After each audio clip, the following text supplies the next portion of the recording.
There's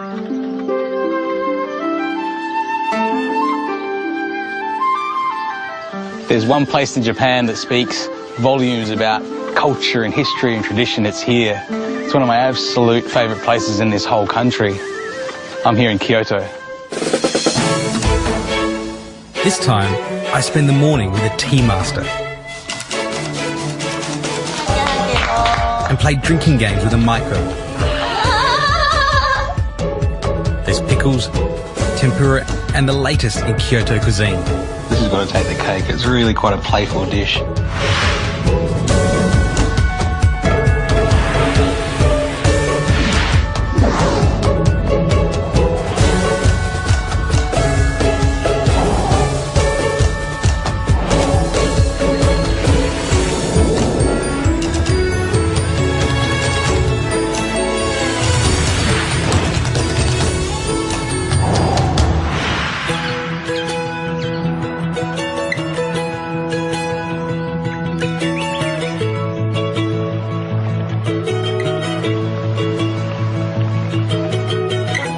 Kyoto plays such a hugely important role in Japanese culture, and it's because during the time of the Muromachi period, this was the capital of the country, and it was a time of cultural renaissance. The things that we know of Japanese culture today, like Noh theatre and calligraphy and architecture, were all being born just all around here.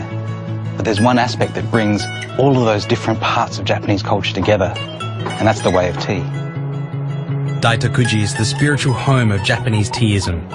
In the 1500s, this was the Zen training ground of Sen no Rikyu, Japan's foremost master in the way of tea.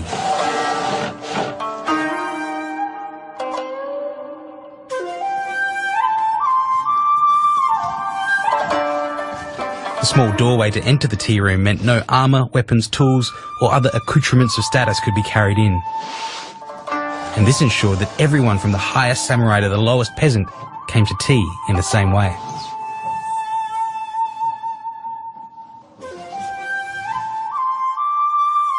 オーストラリアから来るアダムさんに何か日本のこの季節の花のイメージのお菓子を食べていただきたいと思って今日これを、もうこれ朝からオーダーメイドでアダムさんのためにお菓子屋さんが作ってくれたんですよ。ありがとうございます。Soshin Kimura is an aesthete, writer and tea master who has followed the way of tea for most of his life. 甘いものはお好きなんですよね。もちろん。Every detail is a deliberate part of the experience, from the choice of calligraphy and flowers to the movements of host and guest. Even the alignment of centuries-old cups and utensils, everything is a part of the atmosphere for this one unique moment. ちょうどアダムさんがお席に入った時にまだ花が濡れてたでしょ。あれはアダムさんを迎えるためにちゃんと花につゆを打ってお迎えしてたんですよ。ありがとうございました。They say that the soft and sweet wagashi prepares your stomach for the bitter and frothy green tea. Master Kimura moves gracefully and fluidly, and every move is practiced and precise.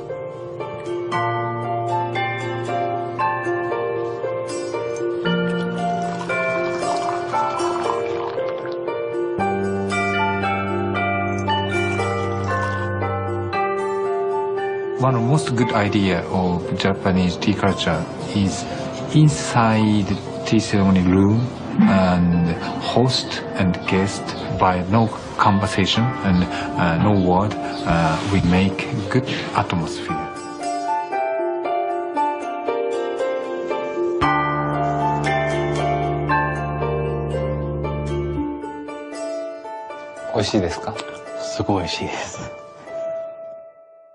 For me, the chance to take tea with a true master has been both exciting and inspiring.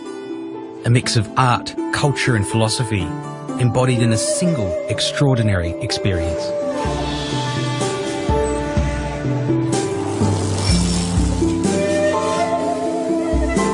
The traditional sweets, or wagashi, for today's ceremony were created by Hironori Takaya from Juko, and he's kindly agreed to share some of his techniques. It's almost like impressionism in art in a way, because each of these individual pieces have a story behind them or an inspiration. This is a raft of flowers, and the inspiration is cherry blossoms that fall onto a river and form into a raft and get taken downstream. This one here is the flowers left on the tree at the end of those first blooms when the leaves are taking over and there's just a few flowers left there surrounded by greenery. These two here though, they're really special. They look fantastic, and this one is the azaleas with their roots grown into a rock. And when you look at it, that's exactly what you see. You see these flowers and a rock that they're attached to. Behind all this creativity, most fresh wagashi start with a simple white bean paste, shiroan. White beans are soaked for 12 hours, then drained and boiled in fresh water, skimmed and rinsed 3 times. Then they're simmered for a further 1.5 hours. When the beans are soft, they're mashed and filtered to remove any lumps. Then excess liquid is squeezed out. Finally, caster sugar is added, and the paste is stirred over heat until it's reached a firm consistency. The outer layers are made from nerikiri, the same paste coloured, mixed with rice flour and steamed. And here's where you can explore your inner impressionistic artist. And this one here, this is a banquet of flowers. The idea behind this one is a ball of yarn that weaves together the colours of late spring and is the end of the blossom, but also those first green parts of a meadow. And it's very, very clever, and it just looks fantastic. It's quite lovely. It's very soft and not as sweet as a Western dessert. That bean paste that makes up the major component of this dish is something I've grown up with, so this has a very familiar taste to me. That's soft, and it's, you feel like you could eat 5 or 6 of these, but you know you probably shouldn't.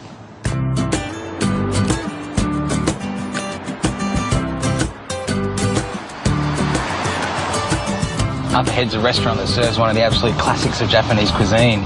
It's a favourite the world over, but what may surprise you is its origins aren't actually Japanese at all. I'm talking about tempura, which was introduced by the Portuguese Jesuits in the 1500s.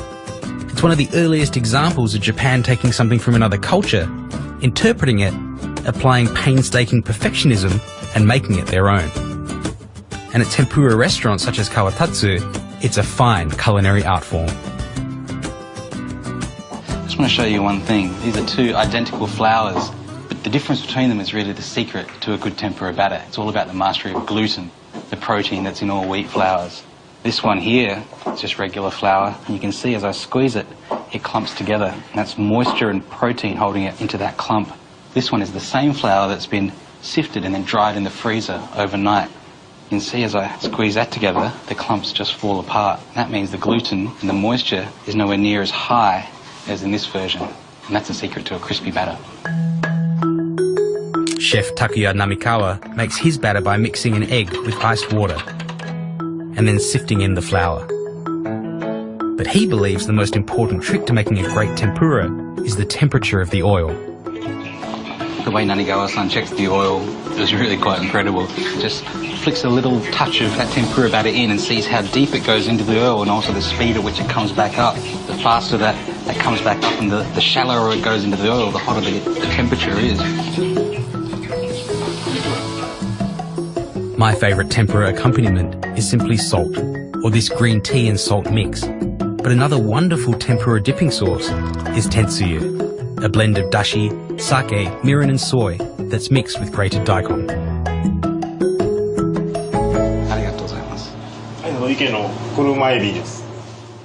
These are prawns that have been cut so that they stay straight when they are fried and they don't curl up. And these are the heads. The heads of the prawn with the legs attached to them in that very light tempura batter.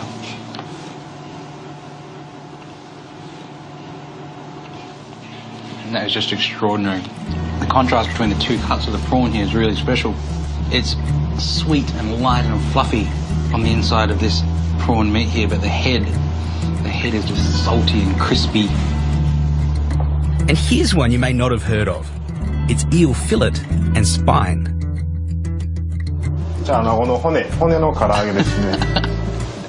That's great.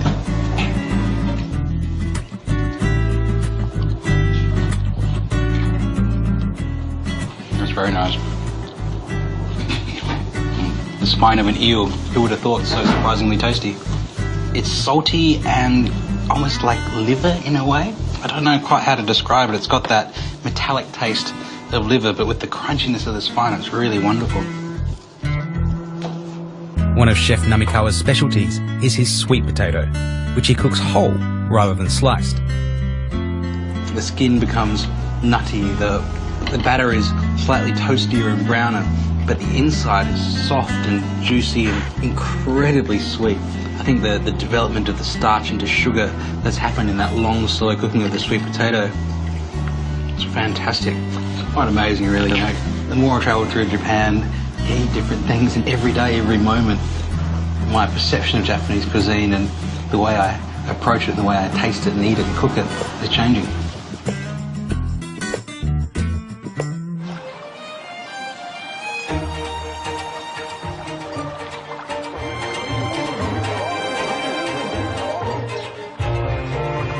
Away from the tourist crowds of Gion, this is Miyagawa-cho, one of Kyoto's most famous geisha districts.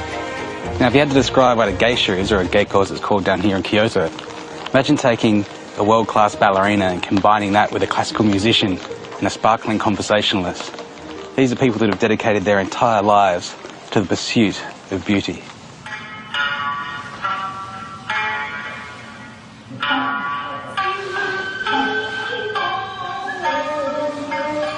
"20-year-old Fukukimi is a maiko, an apprentice geiko who's now in the final year of her studies.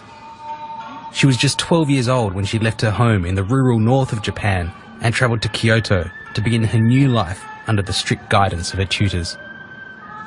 The first year was spent studying speech and etiquette, and since then she's been devoted to the study of the arts. テレビの番組やったり、地元の方に舞妓さんが来てくれはって、その踊りを見て憧れてなりたいなと思いました。もうすごく綺麗やなと思って、自分もこんな風に綺麗なお化粧してお着物を着て踊ってみたいなと思いました。 Next year, Fukukimi will become a geiko, and for a girl who was born in a small country town, it's a dream come true. でも芸妓さんに慣れてたら舞台にたくさん出させてもらってでやっぱりお三味線好きで入ったのでやっぱり地方さん言って、お三味線を弾いてくれはるお姉さんなんですけどお座敷でお三味線も弾けるようになってたらええなと思います。 It's difficult for Westerners to understand what a geiko or geisha actually does in Japanese society. But whether at a wedding or an important business dinner, they exist solely to provide grace, beauty and elegance to everything they touch. I've been invited to experience something Japanese high society usually pay thousands of dollars for. This is an ozashiki, a geiko party. A geiko or a maiko like Fukukimi-san here is here to serve us drinks and to engage in conversation. And these name cards here, almost like business cards, they say that if you put it in your wallet and keep it there, it's going to attract lots of money.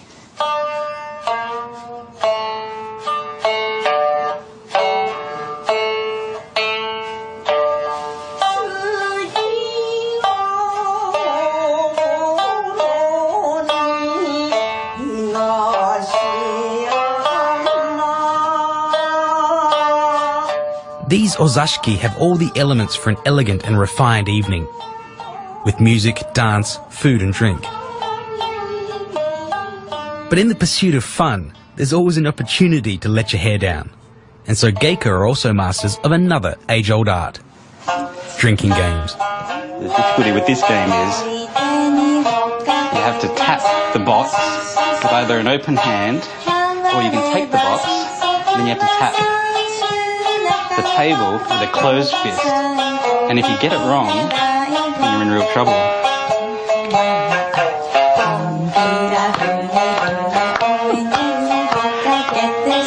And the music gets faster and faster. See, she tried to take it while I was talking to you guys. That's sneaky.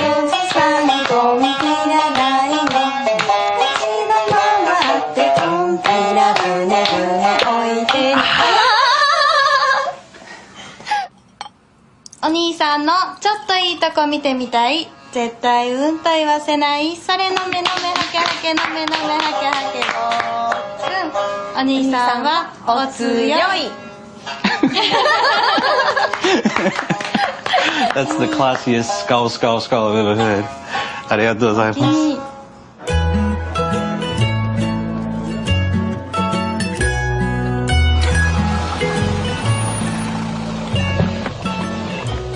Kyoto is full of history, tradition and culture, and sometimes you can think it's just an old city. But this restaurant here takes all of that and turns it into something that's very modern and also a little bit fun. Masayasu Yonemura has earned Michelin stars for both his Tokyo and Kyoto restaurants. His culinary style employs Japanese and French techniques, but his inspirations come from the seasons and a desire to entertain. 料理っていうのはやっぱり楽しい、やっぱり作り手も楽しなかったらやっぱりダメなんですよね。で、作り手が楽しくなかったらやっぱりお客さんは楽しくないですよ。はい。Here's just a taste of what's on the menu right now. First up is a picnic of spring hors d'oeuvres, a daring combination of grilled bamboo shoots with sea urchin and truffles, and a soup of vegetables and sake leaves. Next are clams and turtle custard and a salad of red snapper. And this version of sushi is really something. I've heard of quite a few modern interpretations of sushi before, but this has got to take the cake. It's really quite a playful dish. Masayasu begins by creating a loose risotto. 70% boiled rice is finished off in a small pan with court bouillon. Broad beans are added, then cream. A fillet of eel is steamed, rested and then blowtorched until well toasted. Foie gras is seared in a hot pan until crisp. And the dish now comes together, with the eel being placed over the foie gras and put onto the risotto. It's topped with the red wine veal jus, a sprinkle of sansho pepper, and nori seaweed.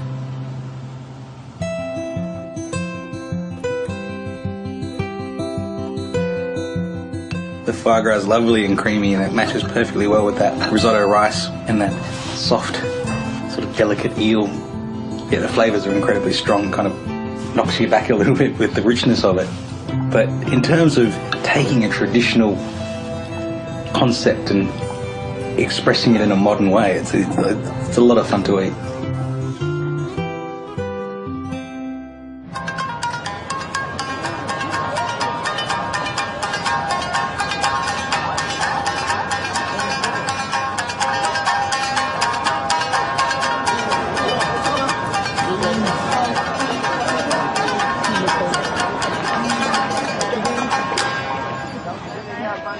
If there's one thing that's completely underrated in Japanese cuisine, it's these pickles. 1,000 different varieties done 1,000 different ways. And Kyoto is the home of pickles.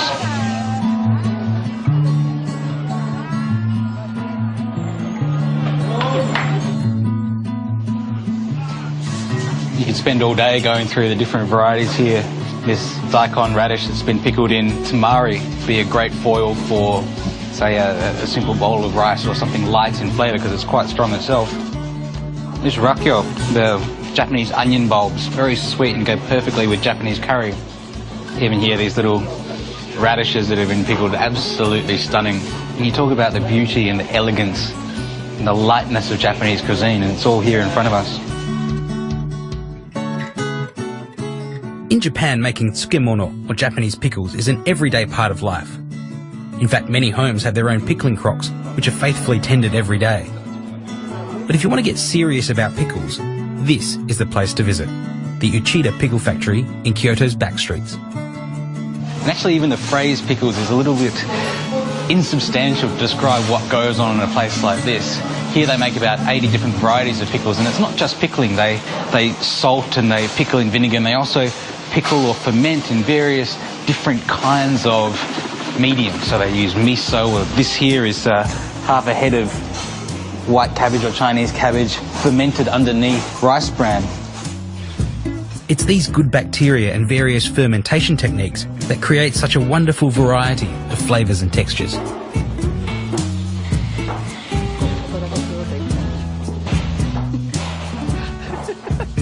The thing about this process is it's all hand done, it's handmade, and every daikon's a different shape, it's a different weight, different texture.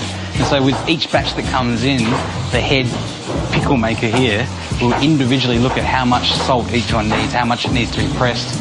These are all hand cut on board so they can be measured to the right size for the daikon.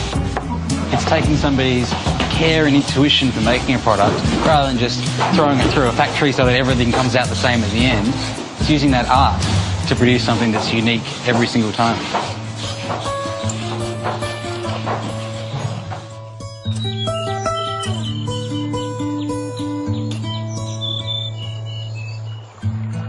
When you visit Kyoto, be sure to give yourself enough time to explore. This is the city where traditional Japanese culture is so beautifully refined. It's always impressive but never gaudy. Constantly surprising but never shocking.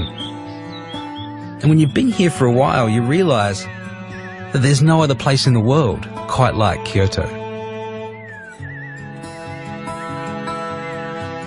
I've seen so many different aspects of this wonderful city, so I want to do a dish to me that really says Kyoto. So I'm making a salmon ochazuke with Kyoto pickles. Ochazuke is really a rice dish with some toppings on top that could really be anything. And then hot tea is poured around it to make a kind of porridge or soup.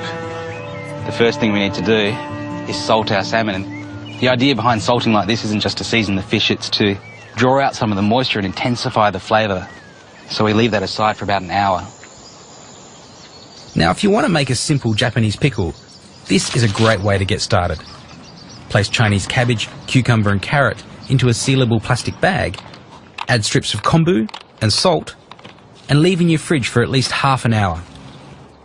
Here's one I prepared earlier. After 24 hours in the fridge, that's what you'll get. A really nice, simple, fresh asazuke pickle. It's probably time to cook our salmon now.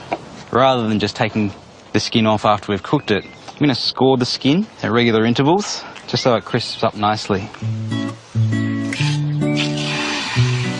We'll just leave that for a few minutes to go. Skin side down first. Salmon's nice and crispy under there, so turn it over just for a minute or so.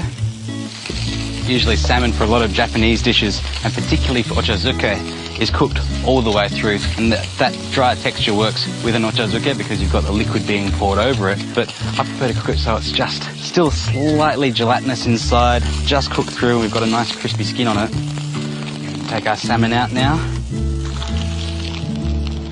Just try and soak up some of the excess oil and some of this absorbent paper here. Uchida-san's giving me a really beautiful array of colourful pickles here. This is a mountain potato that's pickled with a touch of wasabi. And this is a local Kyoto root vegetable that's been pickled with some sakura leaves, cherry blossom leaves, so it's slightly pink. These are sometimes called breakfast radishes. And of course I can't forget about my own pickle as well. Wasabi's a really great match with salmon, so it's going to grate some fresh wasabi as well. And I'll place it just next to our pickles there. And this here is mitsuba. It's sometimes called trefoil. It's kind of a halfway between a vegetable and a herb. It's got a really wonderful, pungent aroma. It goes really nicely with salmon. Take a few slices of that. The stalks as well as the leaves, they've all got flavour. This is salmon roe. And to dress that, I'll just put a couple of teaspoons of soy sauce and mix that through. Give it a light salting. Now it's time to flake up our salmon. Just break that apart with my hands. A lot of Japanese dishes don't really use the skin of the salmon, but I think it works really well in ochazuke. Now for the tea.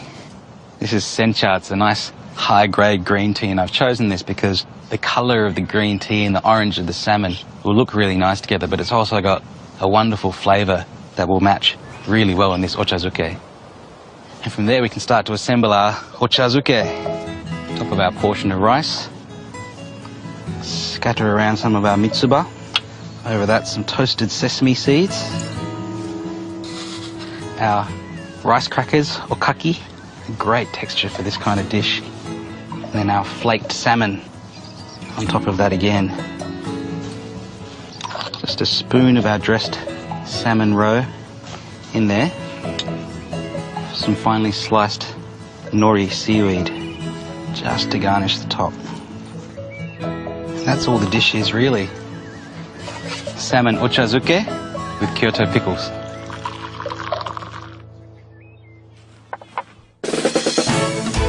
Next time, I dive headfirst into the crazy high-energy world of Osaka. There's sumo, baseball, It really doesn't get any better than this. the world's best blades, I might just put that back before I drop it on my foot. and the fine art of Japanese street food. I have to say, takoyaki is one of my favourites.